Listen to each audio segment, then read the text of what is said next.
Tingnan mo yung anak mo, padidiin mo yan. Yan oh. Padidiin mo yan si kulit. Yan oh.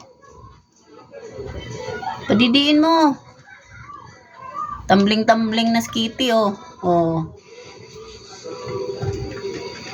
Oh, ito yung nanay niya.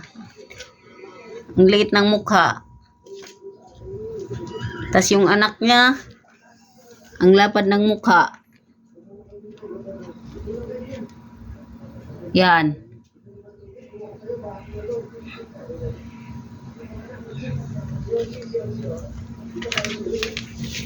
Ito oh.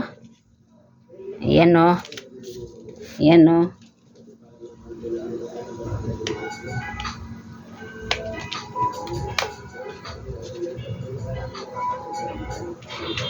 Ipaglaro sa iyo yung anak mo, dandan oh.